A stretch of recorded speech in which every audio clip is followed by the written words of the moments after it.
Hey everyone, Tim Schofield here with the Honor 5X, and this is a budget device. It's only $200 off contract, and there are definitely things I like about this device. There's things I don't like about this device, so let's get into the review.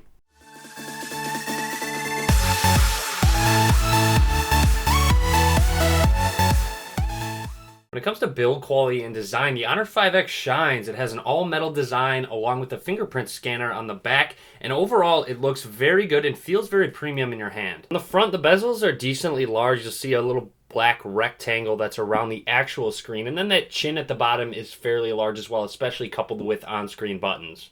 On the right side of the device, you have your volume rockers and power button. They both have a similar texture to them, just a little ridge in them, so there's no way to differentiate between the two. However, you do get used to which one is which when using it.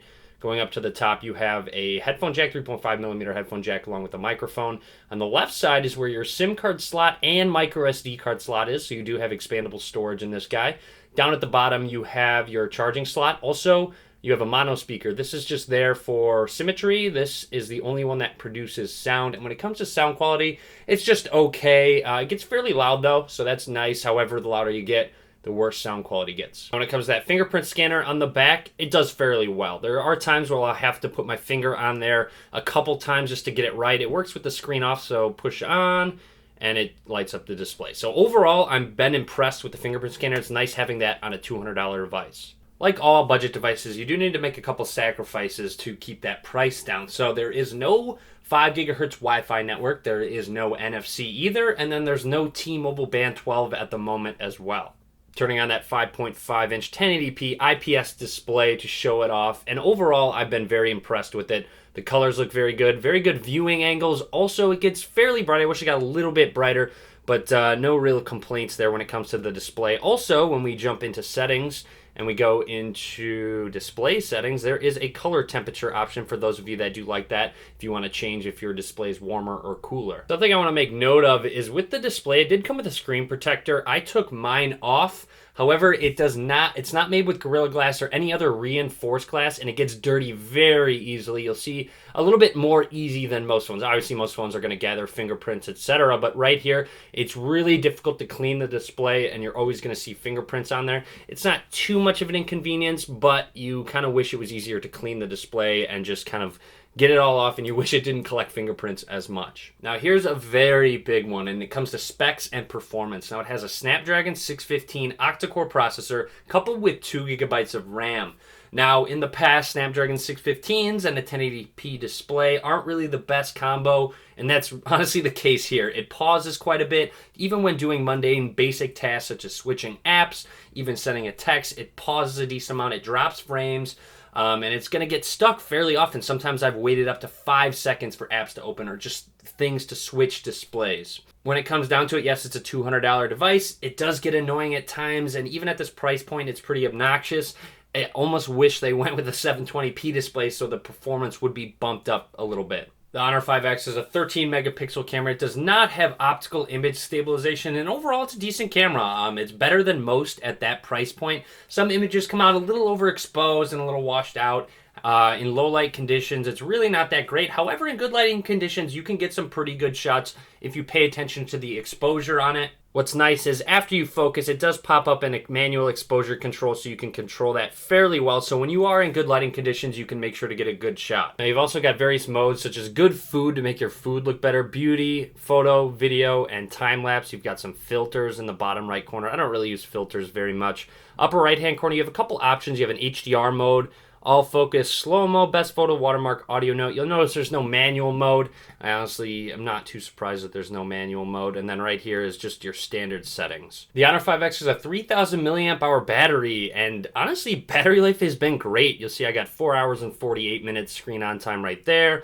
4 hours and 15 minutes. Essentially, it gets me through the day almost every time. 4 hours and 7 minutes. I get over 4 hours every time. Probably an average of 4 hours and 20 minutes screen on time, which is very good. Charging is a little bit slow because there is no quick charge, but overall, being able to make it through the day on your battery makes up for that slow charging. All right, time to move on to software, and this has Android 5.1 Lollipop with EMUI 3.1, which is a skin that Honor has put on the device. Yes, it will get Marshmallow, no idea what the timeline is, but let's talk about the lock screen. So you'll see here you have a camera shortcut. You can swipe up to get to your pin or pattern. If you obviously have a fingerprint unlock, you can use your fingerprint to unlock it. Unfortunately, you cannot swipe down the pull-down bar, and when you act on notifications that are on the lock screen, if you swipe them to the right, it will open up the app. You cannot expand them. You cannot act on anything else. You can't dismiss them at all from the lock screen. You have to unlock it, physically go in to actually swipe them away. And speaking of notifications, I've noticed some of them do get delayed. I'm not exactly sure if this is a battery saving technique, but some notifications are delayed, so just kind of keep that in mind. Pull down bar has shortcuts and notifications. Some nice shortcuts here, especially with flashlight being right there. You can jump into settings and scroll down. We can go into about phone, and like I said, EMUI 3.1. Scrolling down 5.1.1. Something I didn't mention about the lock screen is that you can swipe up and you have some controls such as pause next. You have shortcuts to the flashlight, the camera, calculator, settings, and this is where you can change your covers, which is your lock screen pictures. This is one of my favorite things about the software, is that the lock screen photo changes every single time, as you can see. So that's actually really nice. I don't know why I like it so much, but I do. Standard launcher does not have an app drawer, and it's really nothing special, so I installed Nova Launcher myself, so that's what I've been using specifically. Now, there's a notification center where you can kind of customize which apps are allowed to push notifications, etc. And it's kind of annoying because every time you do install a new app, you really need to go in and customize them because it has some goofy settings. Sometimes they don't even push notifications, but you can have status bar, banners, lock screen, and they're per app basis, which is nice. However, like I said, sometimes they're a little bit delayed. Now, scrolling down, you do have some smart assistants such as motion control. So if you flip to mute, shake, double tap, or draw to open applications. So that's nice that it does have a double tap feature to wake, something that I like using a lot. Let's go ahead and unlock it again. Going back, something that you can actually change with the fingerprint ID is that it can do certain tasks, such as go back if you tap on it, press and hold the fingerprint sensor to go down.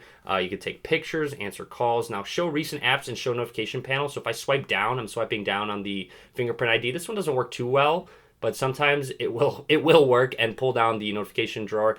Overall, I don't use it too much. However, it does work sometimes. And then if I swipe up on the fingerprint scanner, it will show your recent apps as well. I took off back because it got way too annoying, but I can press and hold the fingerprint scanner and it should take me back to home.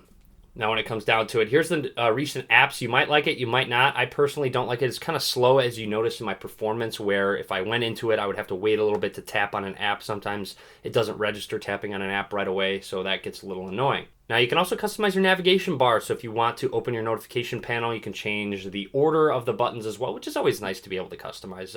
I can't find anyone that complains about that.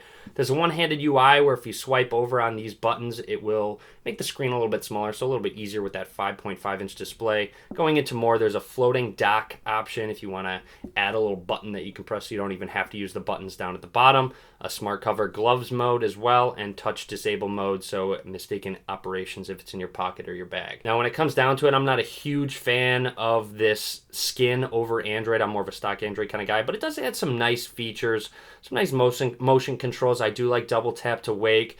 Just overall, I wish they would have skinned it just a little bit less. Also, I wish performance would have been a little bit better. I'm not exactly sure if the skin attributes to that slow performance, but I wish it was a little bit better. Okay, just want to give some quick final thoughts on the Honor 5X. And for $200, I think it is a solid deal. The only real thing that makes me mad is the performance. Having to sit and wait over and over gets a little bit annoying. However, it comes down to it. It's $200. You get a solid display. You get great battery life. You get a pretty solid camera for that price point as well. I just think as an overall package, it's a good deal, especially with the design. You get a fingerprint scanner. Yeah, it's missing NFC. Yeah, it's missing a couple other things. However, I don't think that's going to make it not worth the price. So overall, I'd say the Honor 5X is go. Especially for that price point. I mean, obviously, if it was a little bit more expensive, I might say no, but $200, hard to beat. Anyways, I hope you enjoyed this review video. Lots more to come. Click that thumbs up if you liked it. You can subscribe to my channel as well. I'd appreciate that. Follow me on Facebook, Twitter, Google+. All links in the description of the video below. As always, guys, thank you very much for watching.